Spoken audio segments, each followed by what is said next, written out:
After the funeral, Edie roped off Calvin's half of the room. Mom said Grandpa Sam enlisted at 18 and never set foot in the room again.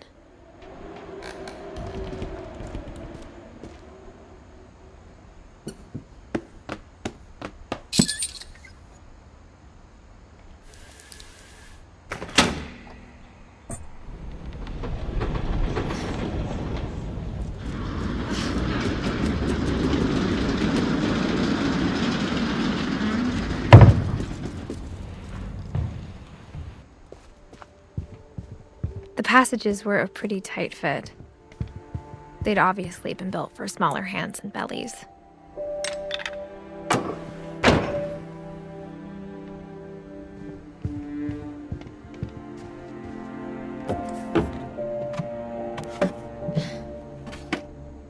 Growing up, I always thought of Barbara as a child star.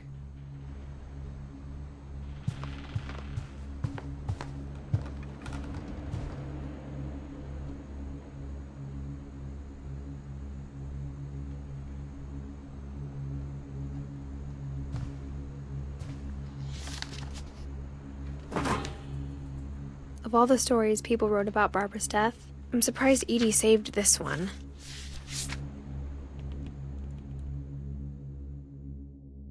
Old Jack here with another ghastly tale inspired by America's most unfortunate family. I'm calling it The Surprise Ending of Barbara Finch. As a child star, Barbara was famous for her scream. Now at 16, she was all washed up, a has-been. But in a lucky break, she'd been asked to perform her signature scream at a local convention for monster movie fans. It was just the boost her career needed. Unfortunately, her scream hadn't aged well. Getting better. I think you just need the right motivation. Her biggest fan and current boyfriend, Rick, was about to demonstrate when... Now that was a great scream. It was Barbara's father, Sven. He'd slipped into a table saw and had to be rushed to the emergency room. So Barbara got stuck babysitting her youngest brother, Walter.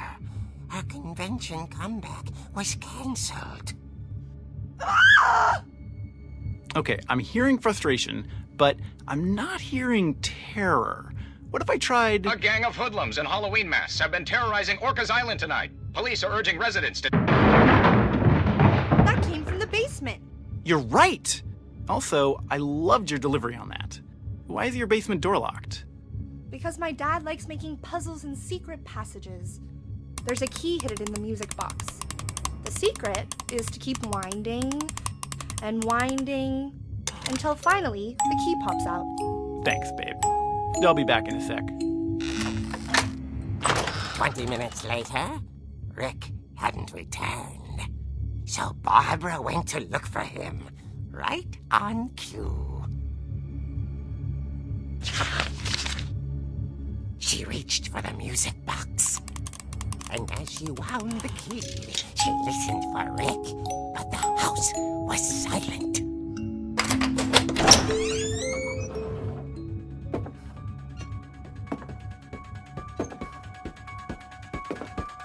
She found Rick's crutch and imagined the worst.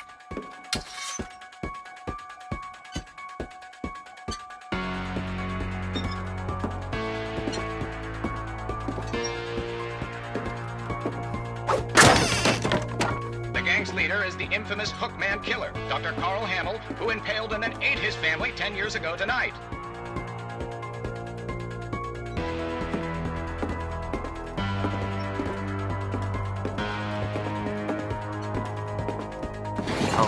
package rattled and grew still. Oh dear! Oh! Rick?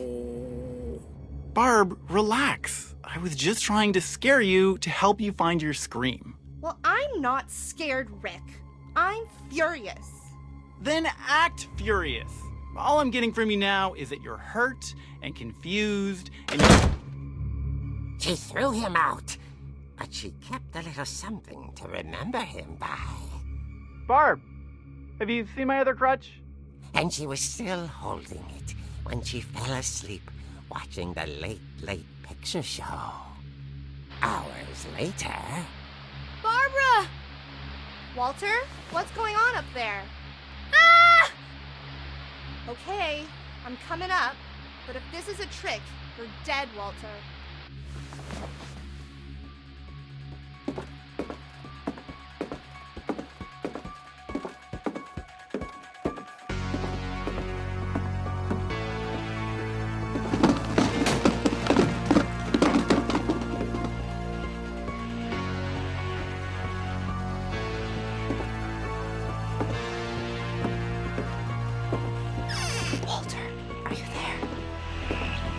Walter had vanished, but his bedside radio was still on.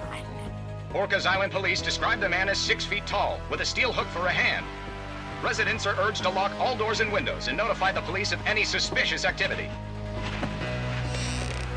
Barbara turned, saw the hook man, and was speechless.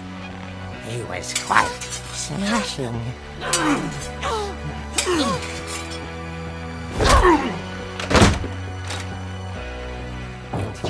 he was, he couldn't get enough of Barbara. Okay, Barbara, there's gotta be another way out of here. That night, she played her part beautifully.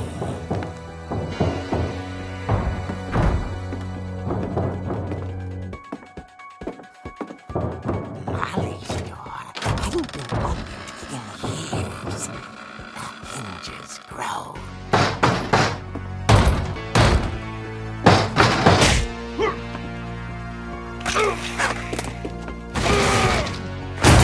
He wasn't moving, but she sensed the story might not be over yet.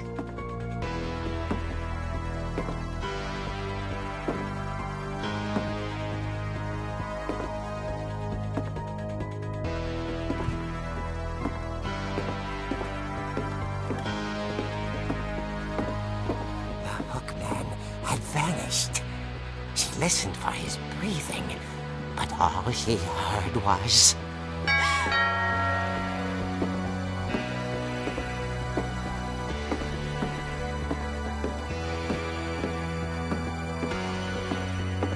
At the door, she heard whispering. It was coming from inside the house.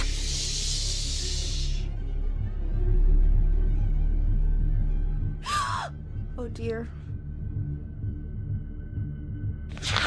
The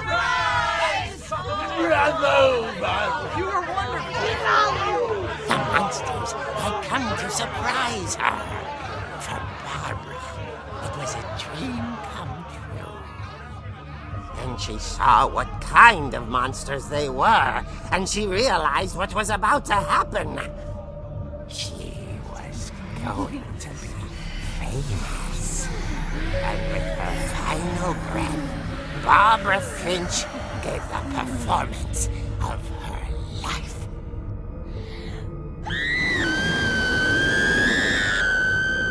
I wasn't there myself, but I hear Barbara was magnificent. Poor girl.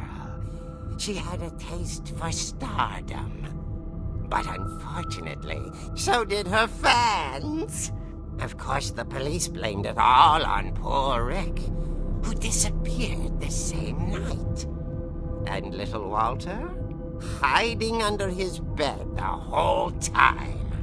He took it all pretty hard, but that's another story.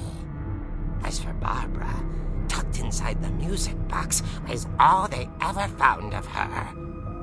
Her ear. Now that's what I call a real eerie tale.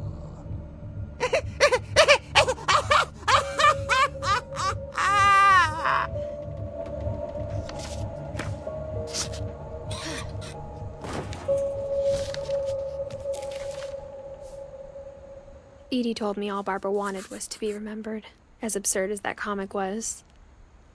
Maybe what Edie saw was a happy ending.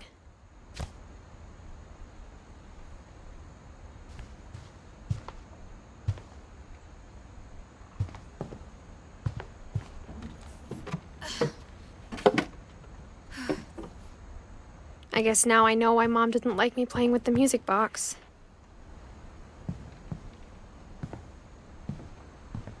Whenever people ask me about my family, the first thing they always want to know about is Barbara. Mom must have locked the third floor stairs on the night we left.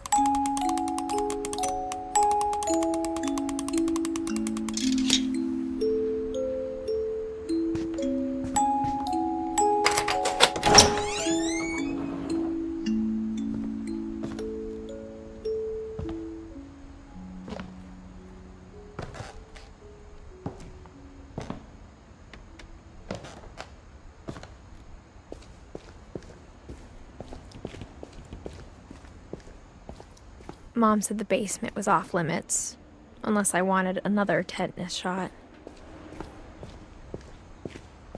I saw Edie sneak down to the basement once, carrying packages. I thought maybe she was hiding presents. It turned out she was hiding a lot more than that.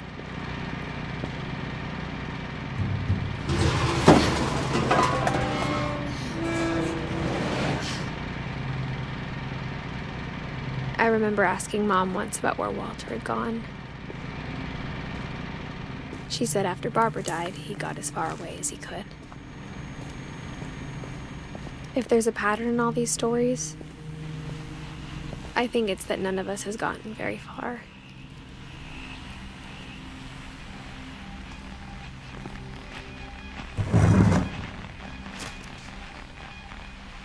Goodbye, everyone. I can't believe I've been down here for 30 years. On that first day, after the shaking started, I didn't think I'd survive a week.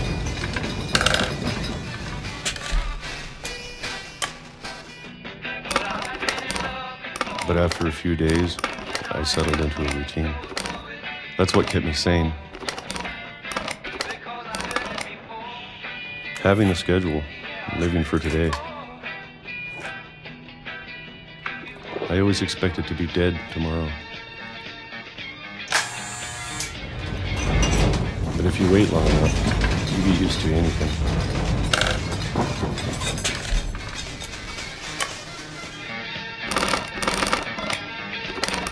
Even a monster on the other side of the door starts to feel normal. Almost friendly.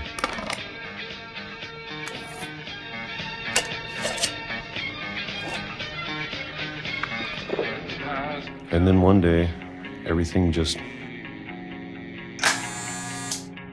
stopped. Whatever that thing was, it was gone. Maybe it got tired of waiting. Or maybe I just got tired of being afraid.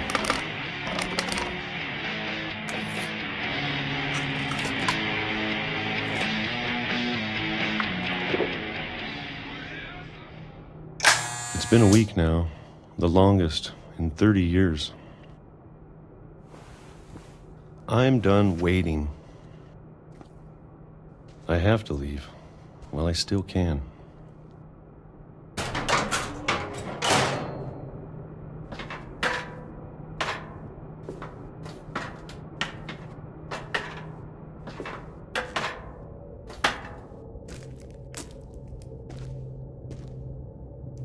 know it's out there, somewhere. Whatever killed Barbara and Molly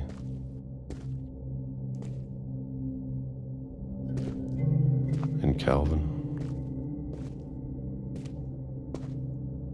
Maybe this is all a mistake.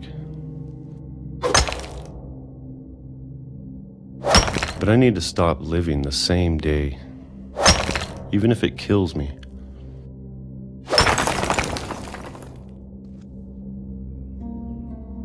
Whatever's out there, I want you to know I'm ready for it. I'm going to appreciate all of it, especially the food. I don't mind if I only have a year left, or a month, or a single week. I'd be happy with one new day. I can already imagine the sun on my face.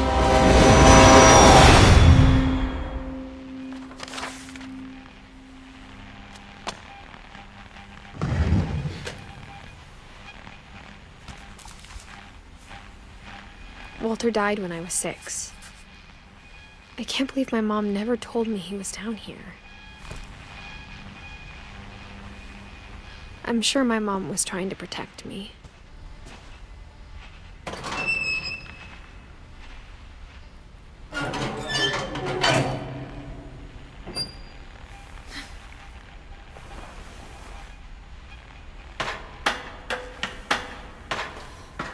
Maybe she was afraid I'd end up like Walter. But if she never told me about an uncle under the house, I can only imagine what else she was hiding. I don't want to make the same mistakes she made, trying to bury something that's still alive. Now that there's only one of us left, or maybe 2, I thought it was time I heard the stories for myself and found out what happened to everyone else. But now I'm worried the stories themselves might be the problem. Maybe we believed so much in a family curse, we made it real.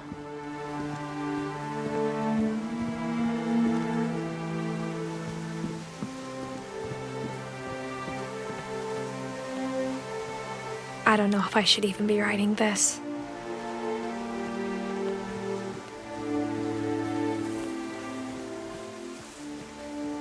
Maybe it'd be better if all this just died with me.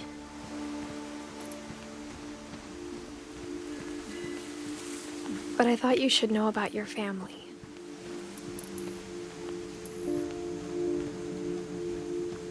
And the history you're a part of. Though to be honest, I feel as lost as you probably do right now.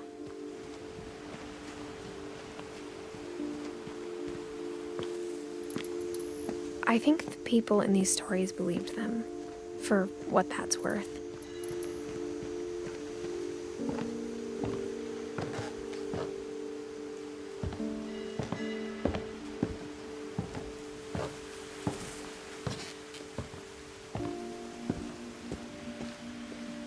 And when you look at the house, that history of imagination and stubbornness and madness, any of it seems possible.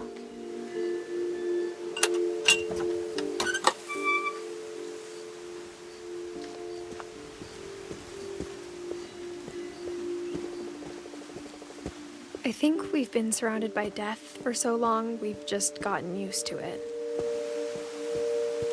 What kind of family finishes building a cemetery before starting the house?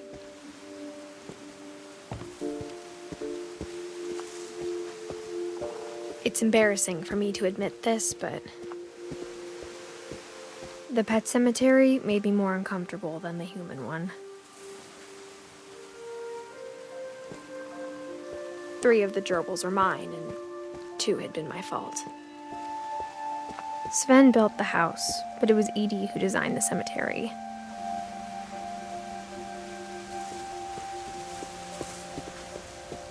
I'm sure Odin's monument had been Edie's idea.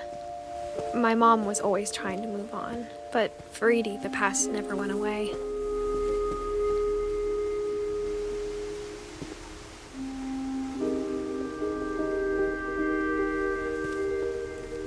She could see it poking out of the water at low tide.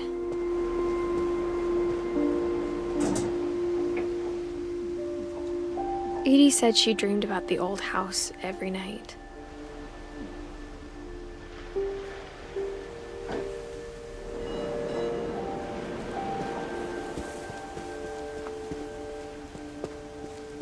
Edie's side was always easier for me to understand. But the older I get, the more I can see where my mom was coming from. She lost 2 of her brothers, just like I did. I get why she tried so hard to protect us.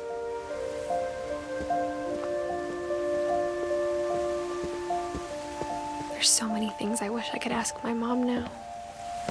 Part of me thinks this is what she wanted all along. For me to come back someday and find everything out for myself.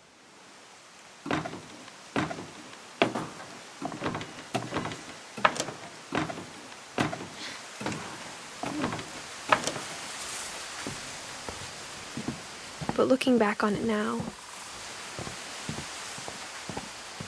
if she told me there was going to be so much climbing, I never would have come when I was 22 weeks pregnant.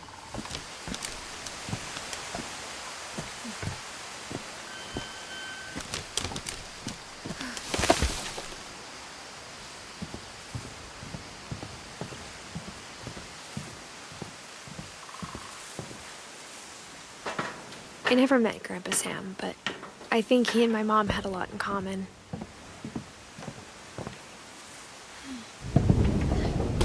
They were both pretty intense.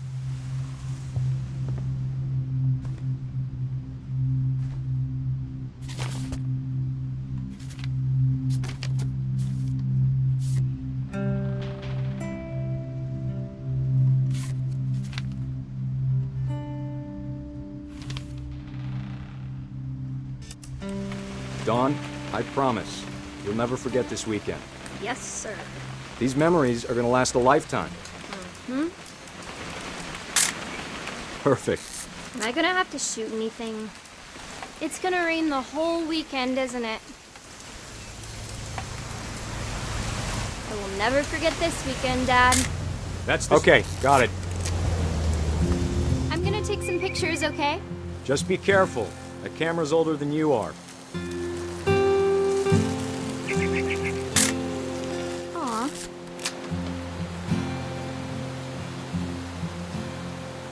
You're right, Dad. It's starting to clear up. Still freezing, though.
Definitely should not have drunk all that coffee. Hold still while I take a picture of you. Hey! That's a keeper. Nothing quite like being outside. I'm just saying, I'm not always gonna be here, Dawn. You'll need to remember this stuff, if you want to survive. I'll be fine, Dad. You know who else thought he was gonna be fine? Some guy who died. Dawn, I'm being serious. I know, Dad. You're always serious. Doesn't being out here make you want to chill out? Well, to tell you the truth, I haven't been out here in 20 years.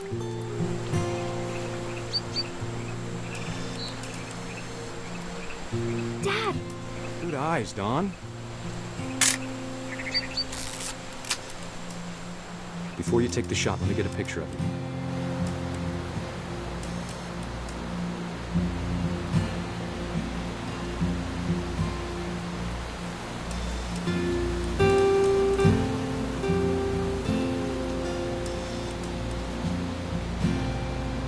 Dad, I...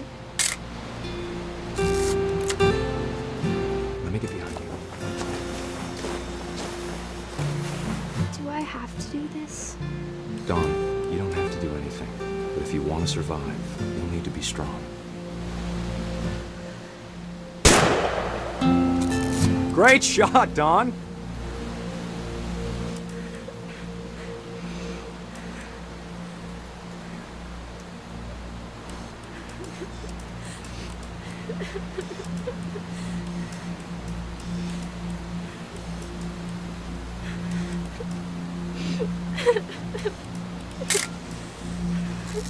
I'm proud of you, Dawn. Always remember that, okay?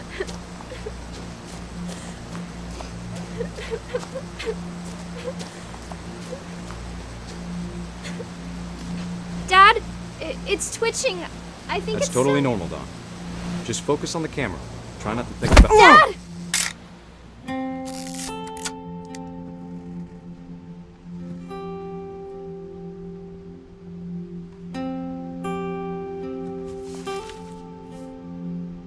Of all these stories, that's the one I wish most that my mom had told me.